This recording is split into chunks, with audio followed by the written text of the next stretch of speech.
ओम शांति 30 अगस्त 2025 की मुरली से मुख्य पॉइंट। आज परमात्मा कहते हैं, मीठे बच्चे ज्ञान को बुद्धि में धारण कर आपस में मिलकर क्लास चलाओ। अपना और औरों का कल्याण कर सच्ची सच्ची कमाई करो, करते रहो। प्रश्न है, तुम बच्चों में कौन सा अहंकार कभी भी नहीं आना चाहिए। कई बच्चों में अहंकार आ जाता है कि छोटी सी बालिकाएं हमें क्या समझाएंगी, बड़ी बहन चली गई तो फिर क्लास में आना ही बंद कर देंगे। ये है माया का विघन।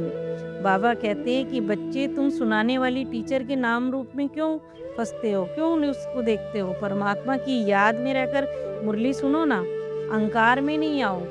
बाबा सही कहते हैं, सुनाने वाला तो परमपिता परमात्मा टीचर के रूप में आकर निमित्त आत्मा के मुख से सुनाता है, और बच्चे बाबा कहते हैं नाम रूप में फंस जाते हैं, अपना ही नुकसान कर लेते हैं।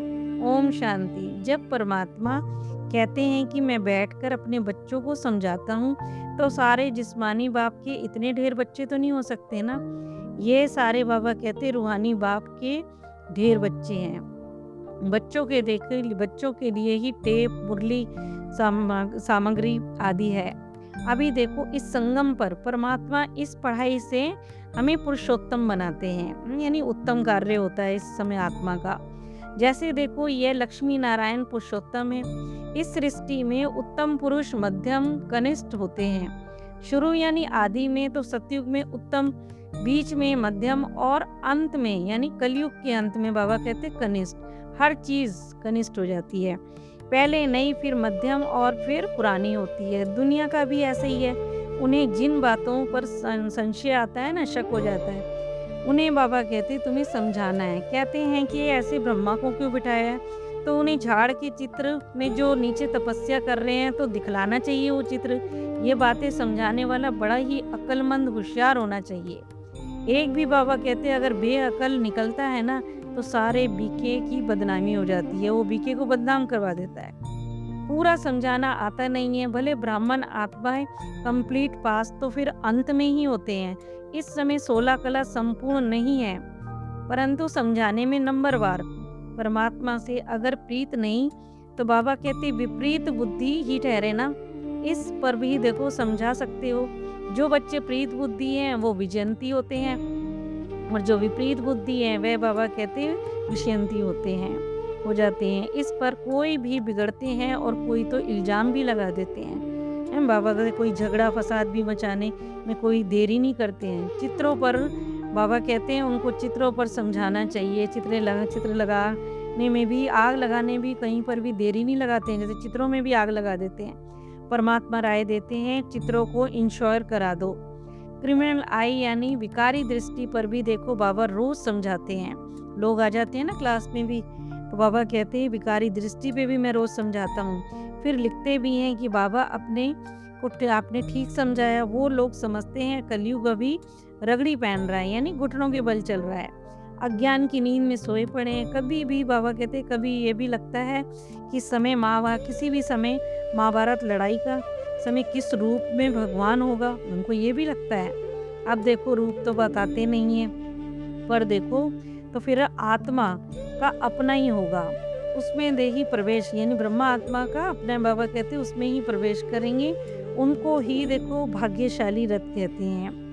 इस दिव्य, उनका जन्म ही दिव्य है। वो जन्म नहीं लेते हैं, पर ब्रह्मा बाबा की बाजू में बैठकर ज्ञान देते हैं, यानी तन में आते हैं। त्रिमूर्ति के बारे में भी समझाना जरूर है, कुछ करके ही गए होंगे। बाबा कहते जो शास्त्रों पर देखो, मकान पर भी त्रिमूर्ति का नाम लिखा रहता है। जैसे देखो गुरु नानक का कितना बड़ा पुस्तक बनाया है, इतना उसने, तो फिर बाबा कहते लिखा नहीं है, लिखा नहीं, ज्ञान के बदले भक्ति की बातें बैठ लिखी हैं। ये चित्र आदि तो फिर ज्ञान को समझाने के लिए बनाए जाते हैं, ताकि लोगों को भी ज्ञान को किस तरह समझाएंगे। चित्र होंगे तभी तो समझा सकेंगे ना। जो देखो इन आंखों से दिखाई देता है वह सब बाबा कहते भस्म होने वाला है। इस दुनिया में जो भी दिखाई दे रहा है ना, वो कोई भी चीज़ रहने वाली नहीं है, और जो नहीं दिखाई देती वो अविनाशी चीज़ वही रहने वाली है। आत्मा घर चली जाएगी, ऐसी ऐसी बातें बुद्धि में ठहरती थोड़ी हैं। अगर देखो धारणा होती है तो क्लास क्यों नहीं चलाते। 7-8 साल में भी देखो ऐसा कोई तैयार नहीं हुआ होता जो क्लास चला सके। कुछ जगह चलती भी हैं, फिर माताओं का बाबा कहते हैं मर्तबा ऊंचा समझते हैं। चित्र तो बहुत हैं, पर मुरली धारण हो तब समझेंगे। कोई भी देखो समझा सकता है मुरली तो। पता नहीं क्यों ब्राह्मणी की मांग करते हैं। बाबा कहते हैं ब्राह्मणी कहाँ गई, तो फिर बस रूठ कर घर में बैठ जाएंगे। है ना क्लास, फिर ना तो क्लास में आते हैं, और फिर आते भी हैं तो खिटपिट करते हैंगे। मुरली तो फिर कोई भी सुना सकता है, फिर कहेंगे फुर्सत नहीं है। करोगे तो फिर अपना और दूसरों का ही कल्याण करोगे ना। बहुत भारी कमाई है, सच्ची कमाई तो करानी है। जो मनुष्य का जीवन हीरे जैसा बाबा कहते हैं बनता है। पूजा की बाबा कहते हैं इस समय आयु भी देखो बड़ी होती है, बस पद कम ज़्यादा होता है, वो भी क्योंकि पुरुषार्थ के अनुसार नंबरवार होता है। ऐसे नहीं कहना कि ब्राह्मणी चाहिए, कोई भी टॉपिक पर बाबा कहते क्लास करा दो, करानी चाहिए। नहीं तो रड़ियाँ नहीं माननी चाहिए। बाबा कहते हैं रड़ियाँ ना जैसे शेखी जताते हैं कि माया के विघ्न क्योंकि बहुत आते हैं, ये अहंकार नहीं रखो कि छोटी छोटी बालिका क्या समझाएंगी। परमात्मा कहते हैं नहीं, टॉपिक पर समझाओगे तो वो सागर की उछाले मारते हैं उनके। बाबा कहते सागर की तरह ना उछाले मारते रहेंगे। मुरली तो देखो सबको मिलती है, पर आकर सीखनी चाहिए ना। फिर अपनी ही उन्नति के लिए तो फिर पुरुषार्थ तो करना चाहिए ना। शिव बाबा ब्रह्मा द्वारा समझाते हैं, पर बच्चों का बुद्धि योग शिव बाबा की तरफ लगा रहे। इसीलिए कहते हैं कि शिव बाबा सुनाते हैं। सुनते समय सोचो कि शिव बाबा परमधाम से आए हैं और मूच आत्मा के लिए आए हैं, मुझे ही मुरली सुना रहे हैं। ये मन में अपनी धारणा होनी चाहिए। याद की यात्रा बुद्धि में रहेगी, पर इधर उधर बाबा कहते बुद्धि का योग भटकता रहता है। याद में रहो नहीं तो फिर गांव में कहीं गांव में बुद्धि का योग चला जाता है। बाबा कहते घर बार याद आएगा। यह सारा ज्ञान बाबा कहते अंदर का है, अंदर में ही ख्याल रहे कि शिव बाबा सुना रहे हैं। यह भी देखो याद रहने की युक्ति चाहिए। फिर कोई भी सुना रहा है, ये किसी बाबा कहते किसी को तो खेती बाड़ी याद आने लग जाती है बैठे बैठे मुरली सुनते समय। याद में कोई तकलीफ थोड़ी ना होती है, पर माया करने नहीं देती ना, और ख्याल आ जाते हैं। जो नज़दीक वाले होंगे उनकी बुद्धि में भी बाबा कहते हैं ज्ञान बैठेगा।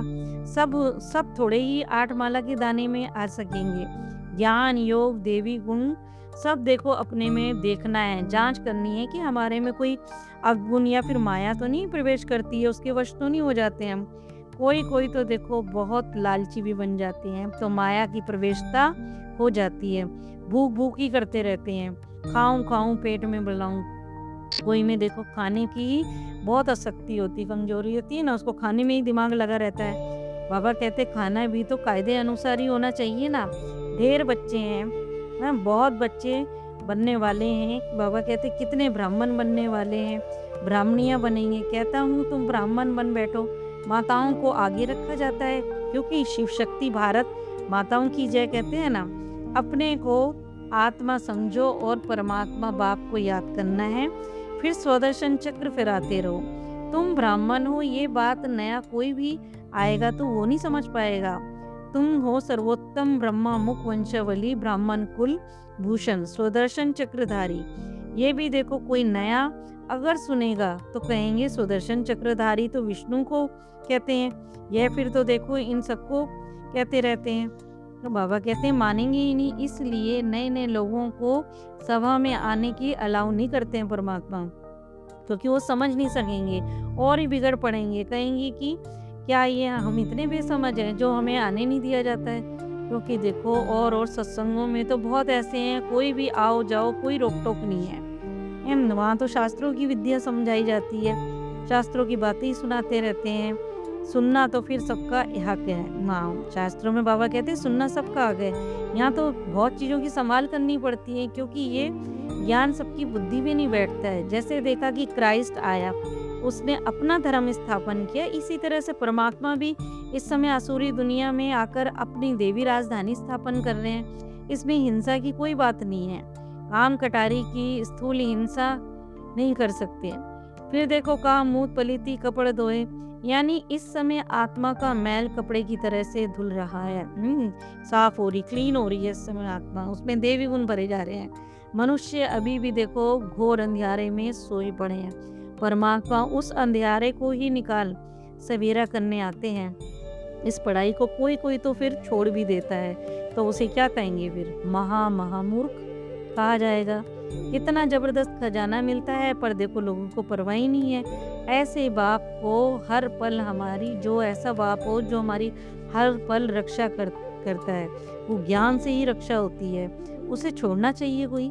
उसे कभी नहीं छोड़ना चाहिए। फिर बाबा कहते एक गीत भी है ना, आप प्यार करो या ठुकराओ, हम देखो आपका हर कभी भी हाथ कभी भी नहीं छोड़ेंगे। लक्षण अच्छे धारण करने हैं। स्त्रियों पर भी बाबा कहते हैं, स्त्रियां भी रिपोर्ट लिखती हैं, बाबा के पास पहुंचती है कि यह हमको बहुत तंग करते हैं, आजकल लोग बहुत बहुत खराब हैं, इसीलिए संभाल रखनी पड़ती है। धारणा होमवर्क, मुरली सुनते समय ध्यान कहीं भी भटकना नहीं चाहिए।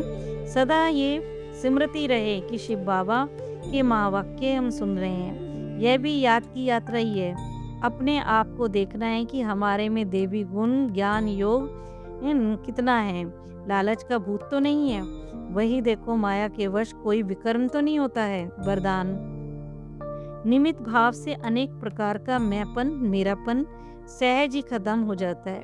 यह स्मृति बाबा कहते सबकी हलचल को छुड़ाकर अचल अडोल स्थिति का अनुभव करा देती है।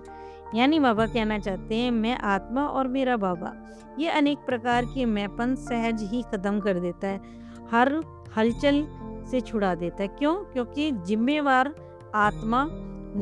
परमात्मा को बना दिया है ना। सेवा में भी देखो मेहनत नहीं करनी पड़ती है, क्योंकि उसकी याद में जो कार्य होता है उसमें मेहनत थोड़ी लगती है।